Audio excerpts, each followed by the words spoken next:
Hello, knowledge seekers. In this episode of 20-Minute Books, we delve into The Power of Broke, written by the ingenious entrepreneur Daymond in collaboration with the prolific author Daniel Paisner. The Power of Broke shatters the conventional belief that one needs a hefty bank balance to start a successful business. Instead, it highlights how limited finances can actually fuel creativity and innovation in a startup scenario. Daymond is a name synonymous with entrepreneurial success. Known for his role as a panelist on the ABC television show Shark Tank, he brings credibility and authority to the book with his own rags to riches story as the founder of the popular hip-hop inspired clothing line FUBU.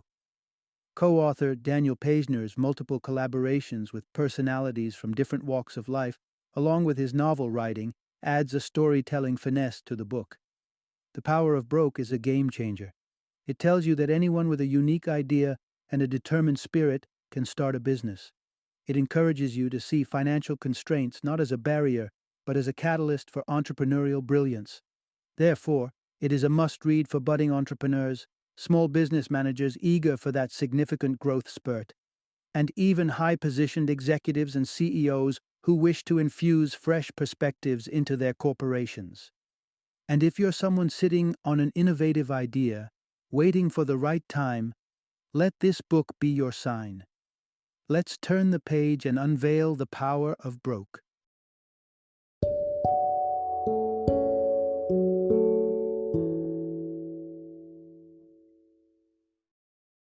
The Power of Broke: How empty pockets, a tight budget, and a hunger for success can become your greatest competitive advantage.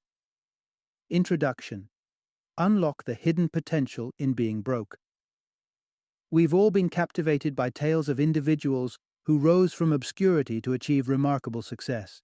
Consider, for instance, Dr. Dre's transformation from a humble DJ in South Central Los Angeles into a powerhouse music producer and influential executive at Apple Music.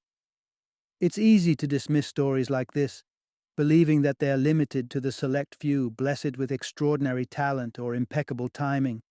But there's an untapped force that resides in the struggles of being broke. This book summary peels back the layers on how penury can be a powerful tool in the pursuit of phenomenal success, drawn from the lives of self-made achievers. In this recap, you'll learn about the journey of an impoverished immigrant who parlayed an ice cream truck into a thriving food service business empire. Understand why striving to attract new customer demographics can be a slippery slope, and get to know the origins of a prosperous computer firm spearheaded by a man who initially lacked basic computing skills. Part 1. Necessity, the birthplace of innovation and authenticity. Ever found yourself concocting an elaborate meal with just a handful of ingredients in your pantry? This is a perfect embodiment of the timeless adage, necessity is the mother of invention. In a similar vein, the scarcity of resources can ignite creativity and innovation that would otherwise remain untapped. Throwing $1 million at a startup doesn't necessarily ensure its success. In fact, overflowing wealth might rob you of the very drive and inventiveness required for sustained success. Yet, when faced with an empty bank account, you're driven to innovate for survival. Much like a basketball player who needs to pull off an audacious half-court shot in the dying seconds of a game. Moreover, true innovation grows organically, from the grassroots up, not dictated from the corporate boardrooms down. Be it in the realms of entertainment, fashion, or technology, ideas germinate and mature authentically, not in response to lavish spending. People are instinctively drawn to authenticity. Consider Art Basel, one of the world's premier art festivals held across Switzerland, Hong Kong, and Miami Beach. Despite the fair showcasing established artists, visitors often gravitate towards the unfunded, yet undeniably authentic, street artists. Co-author Daymond's success with his clothing line, FUBU, an acronym for Us, By Us, mirrors this principle. FUBU's design philosophy was deeply rooted in the actual street fashion trends rather than in designer studios. Remember, your brand is like a personal relationship with your customer. Just like any relationship, it needs to be built on genuine interactions. Stray away from authenticity, and your relationship with your customer is bound to crumble. Part 2. Channel your hunger and embrace the shark's mindset for success. If you're a fan of the Rocky series, you're aware of the hero's fall from grace when wealth and fame go to his head, leading to reckless spending. To reclaim his success, Rocky needs to rekindle his passion and yearning for victory. A parallel wisdom applies to the realm of business. Staying hungry sharpens your focus on growth and fosters realism about what you can actually achieve. Consider the Small Business Confidence Score from Capital One Bank, based on an assessment of a firm's hiring plans, economic outlook, and the prevailing economic environment. Recently, the score reached its peak since the 2008 recession, thanks to ambitious small business owners who have a knack for executing business plans and progressing in measured steps. To sustain your hunger and ensure success, you need to think like a shark, mastering your terrain while keeping a keen eye on your objective. On ABC's reality TV show Shark Tank, aspiring entrepreneurs vie for investment by pitching their ideas or products. One of the key lessons from the show is that potential investors are keen on entrepreneurs who display a profound understanding of their market and clear goals. For example, Forus, an affordable athletic shoe company, was turned down because, while they had a well-defined target market, their proposed expansion plan extended beyond it. An investment would have inadvertently encouraged them to cater to the wrong demographic. This is why an entrepreneur selling a modest product out of the trunk of their car might be more appealing to an investor. If they can sell 50 units in less than 5 minutes, it demonstrates an excellent grasp of their market. Part 3. Seize the overlooked opportunities that come with disadvantages. While some people are born into privilege, others are dealt a tougher hand from the outset. However, don't be disheartened. Having to work harder than others to level the playing field can be a disguised boon. Your apparent lack of resources can pave the way for spectacular success. Interestingly, immigrants in the United States are twice as likely to start businesses as native citizens. Take Rocky Aoki's story as an inspiring example. Rocky immigrated from Japan to the United States in the 1960s. To pay for his restaurant management classes, he took to driving an ice cream truck around New York City. With diligent savings, he gathered $10,000, convincing his father to invest in what would become Benihana, a globally popular Japanese restaurant chain. Rocky wanted his son, Steve Aoki, to carve out his own success without relying on family wealth. Thus, at 19, Steve used his savings of $400 to establish Dim Mak Records with his friends. Their office was nothing more than Steve's apartment, bustling with as many as 13 interns. They would produce a 7-inch single record and sell it after Steve's DJ gigs from the back of their car, saving enough proceeds to produce the next record. Sure, along the journey, Steve maxed out 10 credit cards. Yet, today, he's a renowned musician with a thriving record label and lifestyle brand. The Aoki saga is a testimony to the hidden resources within your reach if you look close enough. For instance, if you own a house, you may have untapped equity you could put to work. However, if you resort to a loan, ensure you set aside enough to cover your repayments until your business becomes profitable. Sometimes, the extra funding you need could come from selling non-essential possessions. If your car is gathering dust in the garage, consider selling it, reminiscent of Steve Jobs selling his car to procure components for the first Apple computer. Part 4. True authenticity steers you towards your target audience. Not everyone might applaud your authenticity, but that's no reason to waver. Maintaining your genuineness is crucial, as social media trendsetter Acacia Brinley discovered. Despite receiving a mixed response to her posts on Tumblr, she refused to let the criticism deter her. The message is clear: you don't need to appease everyone. Staying true to yourself is paramount. Being cash-strapped might mean you can't afford luxurious displays, but the power of broke can push you into a situation where your true self is your selling point. Daymond John, the founder of FUBU, was well aware that his clothing brand would be jostling for shelf space with competitors.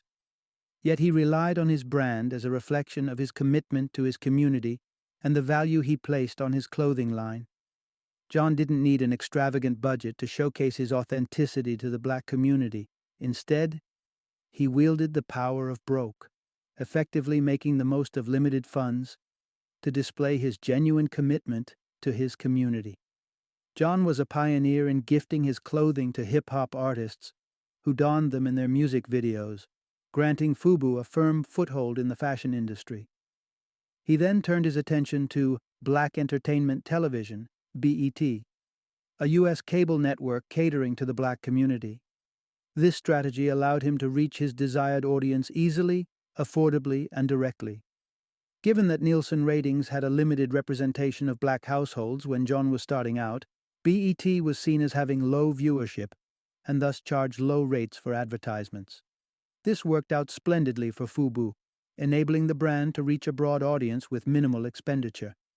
When things seem grim, look for such opportunities, ones that allow you to stay within your market and retain your authenticity. Part 5. Don't lose sight of your vision in the face of funding hurdles or debt. The modern business world is quite accustomed to the concept of using other people's money for their ventures.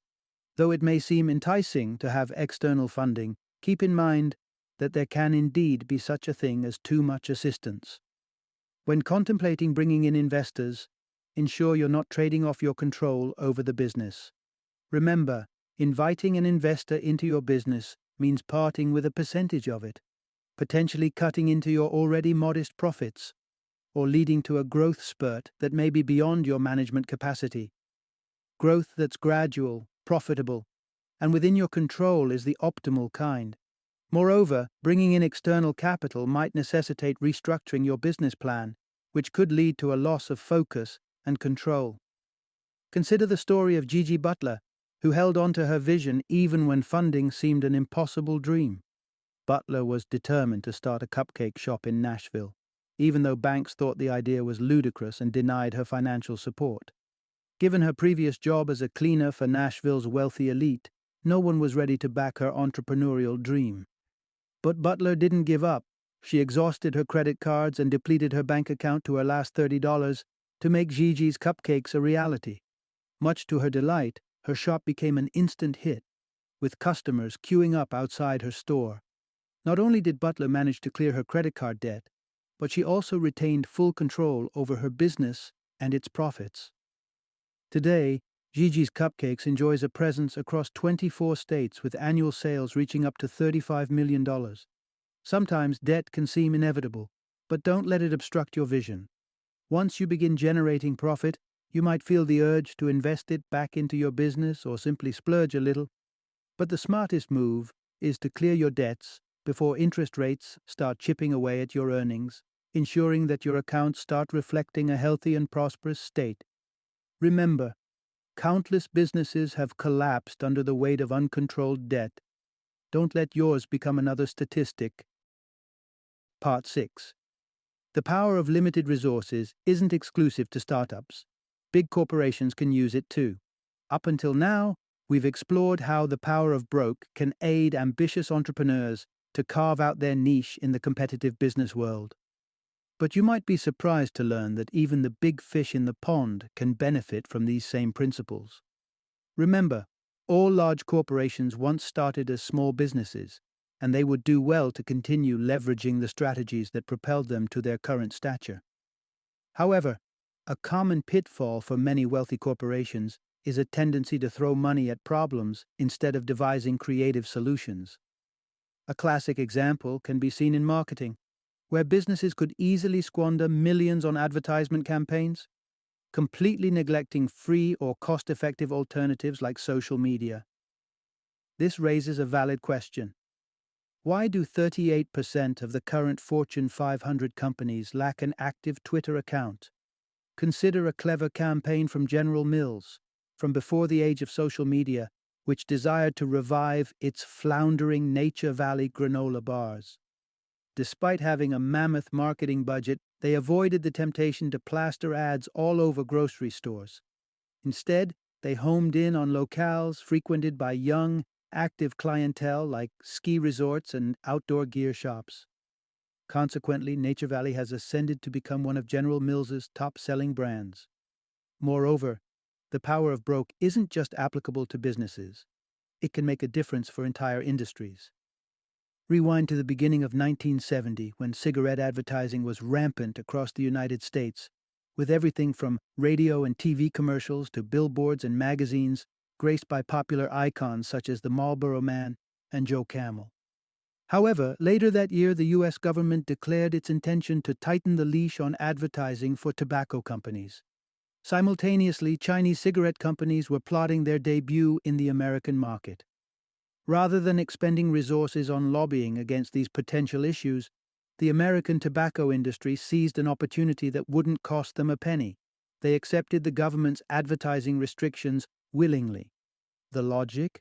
U.S. brands had a robust grip on the market, and they were savvy enough to know that without the visibility provided by billboards and TV commercials, the incoming foreign brands would find it challenging to establish themselves. Part 7. The journey to becoming a global success is a four-step process. Patience is key. Brands like Coca-Cola have been a part of our lives for so long that it's easy to overlook the fact that they, too, had to start from scratch. Any brand on its path to worldwide success must navigate through four distinct stages. It's essential to be patient and persistent through each of these phases. Let's start with the first stage, the product itself. At this initial phase, your product is in its simplest form, sans fancy labels, aggressive marketing, or any bells and whistles. It's just a bare-bones product designed to fulfill a specific need. Picture a coffee maker without any branding or logos. Next comes the second stage, the label. This is when you christen your product with a name that sets it apart and makes it memorable. After all, once customers have had a taste of your product, they need to know what to ask for during their next shopping spree. The third stage is all about establishing your brand. You now create a logo for easy identification and develop a recognizable style around your product. The efforts you pour into advertising and marketing in this phase will ensure that customers actively look for your product and can spot it even amidst a sea of competitors. Finally, we arrive at the fourth stage, the lifestyle. This is when your brand has matured to such an extent that customers associate a certain level of quality and experience with it. This is when a product transcends its ordinary status and becomes a symbol, much like Nike, Apple, and Fubu. Leveraging the power of broke at each of these phases enhances the chances of your business making the cut. As you steer your product through these stages, you may run into crises. These are the moments when you need to be patient. As affirmed by the Harvard Business Review, businesses that weather recessions successfully are those that smartly cut costs while continuing to invest in growth. A practical example could be diverting more funds to your research and development department. This strategy ensures you're ready to launch as soon as the economic tide turns. Take the case of the office supply chain. Staples, which navigated through the 2000 recession by closing down underperforming stores while expanding its workforce by 10%. When the dust of the recession finally settled, Staples emerged more profitable than it had ever been before. Part 8. There's never been a better time to embrace your constraints and launch your business. We are living in an era teeming with technological breakthroughs that seem to hit us on a daily basis. This is a boon for small businesses, as it has never been easier for them to secure the funding they need. To start with, technology is becoming more affordable by the day.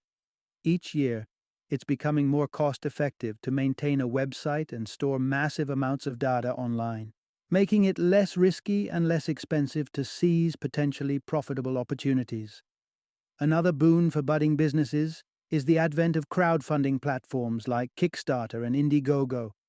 These platforms offer entrepreneurs a means to raise funds for their innovative ideas while retaining strict control. A prime example of a crowdfunding triumph is the story of Honeyflow. They turned to Indiegogo with a 5-minute video detailing their dream of revolutionizing the beekeeping and honey extracting industry. Their initial aim was to raise $70,000 to reach the label phase. However, they ended up amassing a jaw-dropping $12 million, etching their name as the most successful Indiegogo campaign ever. Now more than ever, turning creative concepts into thriving enterprises is attainable, even if you lack specific skills.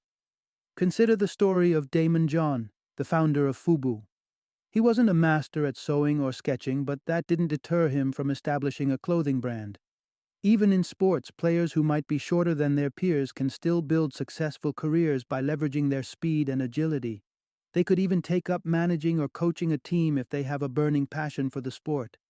But the most promising pathway to success is coming up with creative solutions to help those struggling with certain tasks. Take the example of Michael Dell. He wasn't a computer wizard. In fact, he founded Dell Computers with the mission to design a computer that was more user-friendly. Being a wealthy prodigy isn't a prerequisite for becoming a successful entrepreneur. With the power of broke, all you need is creativity to discover the right idea and a readiness to embrace change and tackle the challenges that come your way. Once you have these traits in place, there's nothing to lose and no limit to what you can achieve. Final summary. The central theme of this book is, you don't need a hefty bank balance to kickstart a business.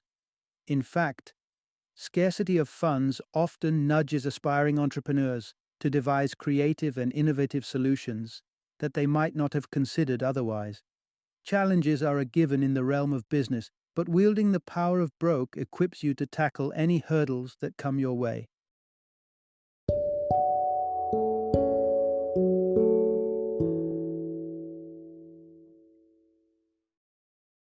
Thank you for joining me today on this journey of learning and discovery as we explored the insights of another thought-provoking book in our growing library of knowledge. If you've enjoyed our time together, please take a moment to follow our podcast, give us a 5-star rating, and share 20-minute books with other knowledge seekers. Your support truly means a lot. Don't forget to join me again in the next episode, where we will delve into another enriching book. Until then, happy reading and happy listening.